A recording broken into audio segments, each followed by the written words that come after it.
Issa Chiroma sera probablement candidat à l'élection présidentielle qui arrive. Pour l'être, on a commencé à le charrier. Tout à fait. Vous ne pouvez pas rester dans un gouvernement, en tirer les dividendes et tenter de dénigrer ce gouvernement. Il va donc porter la dernière estocade au parti au pouvoir ou bien au gouvernement auquel il appartient pour se donner plus de crédibilité. Vous n'allez pas aller combattre quelqu'un qui est votre chef. Je crois que même dans les autres démocraties, vous voyez souvent ça. Si vous êtes ministre et vous ambitionnez d'être candidat, vous vous retirez du gouvernement. Et beaucoup l'ont charrié dans ce sens-là. Pourquoi il est toujours dans le gouvernement? Mais je veux aussi dire qu'il faut faire très très attention. J'observe la scène politique au Cameroun depuis 1997. Quand je dis j'observe, c'est-à-dire quand j'ai totalement l'âge de la raison. Je crains que les jours qui suivent ne soient pas très doux. Ok. Le très sérieux quotidien, la météo du très grand frère Dieudonné Vent nous annonce la démission du ministre Issa Chiroma du gouvernement ce matin. Et le journal nous fait comprendre que, sauf surprise de dernière minute, cette démission sera annoncée dans les prochains jours. Et Chiroma le fera du côté de Garoua. Alors, Pierre Blériot, quelqu'un me dira que beaucoup de spéculations sur ce plateau depuis un certain temps, mais faites attention, ce que nous disons ici, il faut prendre ça très au sérieux. Et si Issa Chiroma Bakary démissionnait? Oui, mais il faut d'abord dire qui est le DP de la météo. C'est quelqu'un qui a un peu plus de 30 ans de pratique de presse écrite avant d'avoir une télé. Et pour ceux qui sont dans l'univers de la presse écrite, il faut savoir qui est l'homme. Malgré, mis à part la discrétion, il est d'une grande efficacité. Il n'écrit pas pour s'amuser. Pour plaire. Et il faut voir dans le tracé.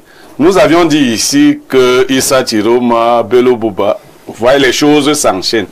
Issa Chiroma sera probablement candidat à l'élection présidentielle qui arrive. Pour l'être, on a commencé à le charrier. Tout à fait. Vous ne pouvez pas rester dans un gouvernement, en tirer les dividendes et tenter de dénigrer ce gouvernement. Il va donc porter la dernière estocade au parti au pouvoir ou bien au gouvernement auquel il appartient pour se donner plus de crédibilité. Vous n'allez pas aller combattre quelqu'un qui est votre chef. Je crois que même dans les autres démocraties, vous voyez souvent ça. Si vous êtes ministre et vous ambitionnez d'être candidat, vous vous retirez du gouvernement. Et beaucoup l'ont charrié dans ce sens-là. Pourquoi il est toujours dans le gouvernement? Mais je veux aussi dire qu'il faut faire très très attention. J'observe la scène politique au Cameroun depuis 1997. Quand je dis j'observe, c'est-à-dire quand j'ai totalement l'âge de la raison. Je crains que les jours qui suivent ne soient pas très doux. Ok. Pour Issa Chiroma Bakary. Il a tué quelqu'un? Oui. Il a tué qui? Son père politique. C'est interdit de démissionner d'un gouvernement? Les parricides en politique se payent dur. Pourquoi on doit trouver que c'est un parricide? C'est un parricide parce que Issa Chiroma, sorti de prison, a été mis à l'écart à l'intérieur de l'UNDP. Il a été diminué à l'intérieur du parti. Il a été rattrapé d'abord par Paul Biya. Mis à l'écart une première fois, il a été ramené. Je connais les pratiques du pouvoir. Il faudrait qu'il en assume. Mais ce sont les pratiques... maintenant. Ce sont les pratiques de l'Afrique. Ce ne sont pas les pratiques de l'Afrique parce qu'il y a donc une réalité. Quand vous êtes dans le gouvernement de Paul Biya, on vous voit faire des choses pas correctes en termes de gestion. On vous laisse faire. C'est le cas de Chiroma. Oui. Non, attention. Oui. Il se reproche de quoi? Il y a beaucoup de dossiers de Chiroma jusqu'au TCS. Faut pas... bon? Oui, ça il faut le... Est-ce que cette manière de fonctionner est bonne, Blériot? Si quelqu'un commence à dire qu'il va être candidat, on va réveiller les vieux dossiers et qu'il faut qu'il dorme au TCS. Ici, il faut éviter. Est-ce que ce n'est pas l'anti-jeu? Non, l'anti-jeu consiste à entrer dans le jeu, à faire comme tout le monde et à croire qu'on va se sortir du jeu étant blanchi. Il faut donc éviter. Quand vous gérez la fortune publique, soyez correct.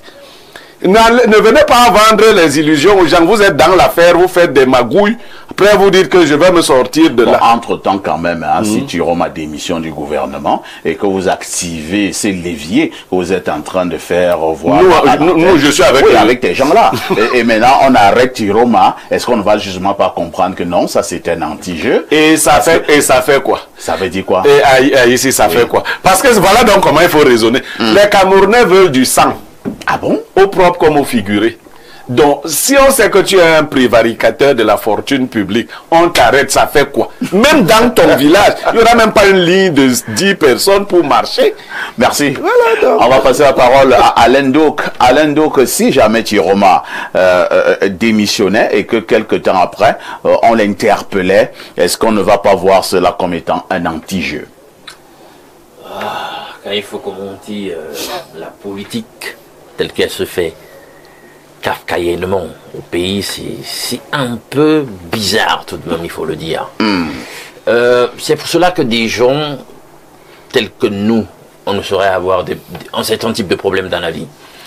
On est impétueux, on va au-devant de ce qu'on veut, on assume nos positions, on dit les choses telles qu'elles doivent être dites. Si vous voulez faire avec nous, vous faites avec nous. Si vous ne voulez pas, vous nous mettez sur la touche. C'est bien plus simple. Quand vous décidez de jouer à la politique telle qu'elle se fait, la réelle politique dans les réalités camerounaises, vous voyez, on va vous empêtrer. Tu te rappelles que sur ce plateau, quand je veux parler de la politique à la camerounaise, je dis toujours que nous sommes dans une espèce de mafia. En fait, comment ça se passe à la mafia? Et en réalité, c'est un emprunt aux réalités de la politique depuis la Grèce, depuis la Rome antique. On faisait tout parfait dans la Rome antique pour que tout ce qui était engagé en politique soit tenu par quelque chose. Donc tout le monde devait être sali. Tout le monde devait être traîné d'une manière ou d'une autre. Au moins une coquille, au moins une casserole.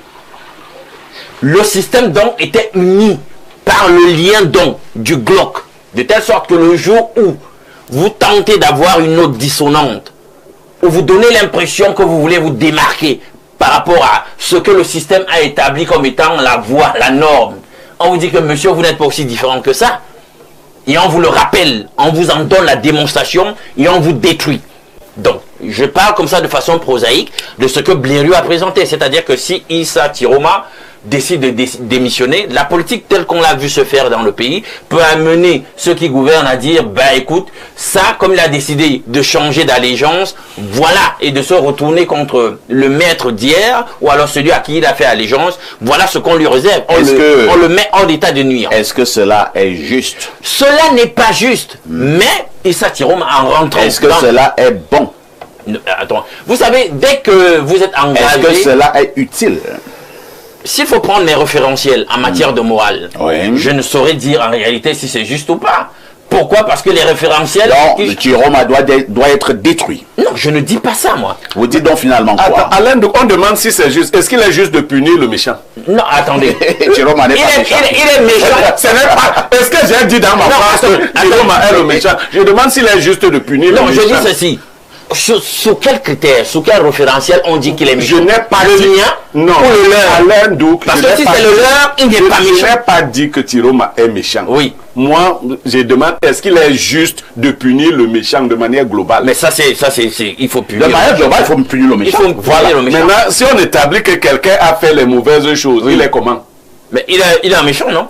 Et qui a fait les mauvaises choses? Qui le punit? Parce que tu ne dois pas seulement voir comme ça. Parce que tu dois prendre une posture de hauteur. Merci. Hein? Quand tu veux punir le méchant, toi-même tu te trouves où? En réalité, c'est aussi ça. Voilà.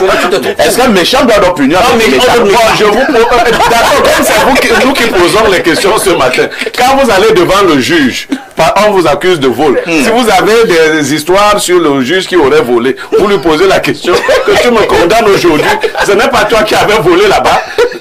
Tu vois donc c'est un problème de morale. Le moment où je te condamne en tant que juge. Dans le rapport de force. Le rapport de force et non la morale. C'est ce qu'il fallait dire ce matin dans le cadre de l'Actu Presse en s'appuyant sur la grande une du très sérieux quotidien, la météo du très grand frère Dieudonné Vent. De toutes les façons, les heures à venir et probablement les jours à venir au Cameroun vont être riches en rebondissements.